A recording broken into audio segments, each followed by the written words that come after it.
Let's talk oil and gas. Oil and gas unions in Nigeria have directed their members in Chevron to commence a total shutdown of the company's operations over the letting go of their employees. Now, the unions have said that Chevron management notified about 2,000 of its employees last Thursday that their services were no longer required and that those still interested in working with them could apply afresh. According to the presidents of NUPENG and PENGASSAN, this is a ploy by the management to ease out Nigerian workers from the company while they continue to engage expatriates to do jobs that Nigerians are qualified to perform.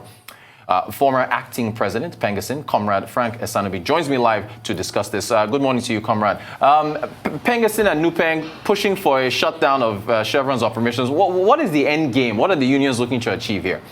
Yeah, so thank you very much for this audience. From the perspective of PENGASSAN and NUPENG, as you could see from the joint press statement from both presidents, it was very clear. There is a process for exiting workers in the oil and gas industry, and the highlight of that process is that the Minister of Petroleum Resources, who in the case of Nigeria today is the President himself, President Muhammadu Buhari, must approve before any company can exit staff by way of redundancy, by way of exit, resignation, whatever in the oil and gas industry. In this instance, we are aware that the approval of the President has not been gotten for them to carry out this exercise. We are aware that regulatory authorities have not gone through the normal process of giving them approval. We are also aware that they have not engaged the labor unions, talking about NUPENG and PENGASSAN, to get an agreement to proceed with whatever they intended to do. And yet they went ahead on Independence Day to give over 2,000 Nigerian workers Independence Day gift of a constructive dismissal from employment and asking them to apply afresh again. In effect, they are asking the workers to declare themselves redundant by clicking on the button that they are giving up their jobs. Okay, thank you for that, sir. So a lack of engagement and also no sign-off from the president. What about the reports that claim the unions believe that they want to replace these Nigerian workers with expats? Is there any credence to that? Do you actually believe that's what they want to do? So that is a statement of fact. It didn't just start today. I'll tell you that in the oil and gas industry in the last 4 or 5 years, we have seen a situation of increasing incidents of jobs offshoring. And what I mean by jobs offshoring is that with the advent of technology, these multinational companies are able to move some of their servers outside the country. They move some of their IT job outside the country, some of their supply chain jobs, some of their finance jobs. So it didn't just start today. The new phenomenon that was observed is actually the fact that after experimenting with working from home because of the COVID-19 pandemic, the company apparently realized that you didn't need those expatriates to be here in Nigeria to do the job, because for an expatriate to come to Nigeria to work, you need expatriate quota approval from the Nigerian Immigration Service. You also need to get approval of the Nigerian Local Content Board. But now these same expatriates, they realize that those expatriates can work from the US and do the job here using more robust internet connections. And so you let go of these Nigerians and those jobs will be taken over by expatriates. So it's not just hearsay, it's a statement of fact. It has been happening in the industry. It's just going to a way higher phenomenon, and that is why we are raising the alarm right now.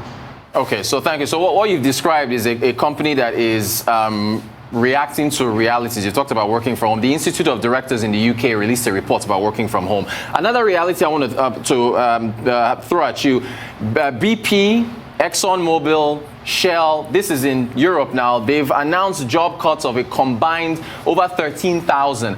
Are the unions in Nigeria understanding of what is going on with oil firms globally?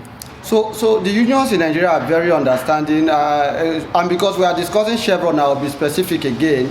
The Chevron Corporation, which is the global body of Chevron, have announced job losses estimated to be around the region of 10%. Worst case scenario will be about 15% worldwide. It will interest you to know that yesterday in the news we heard that the Chevron subsidiary in Venezuela is actually going to have job losses of 7%.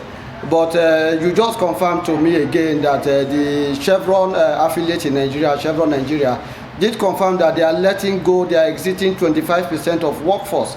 And the question is, if your global body is exiting 10% to 15%, why would Nigeria be exiting 25%?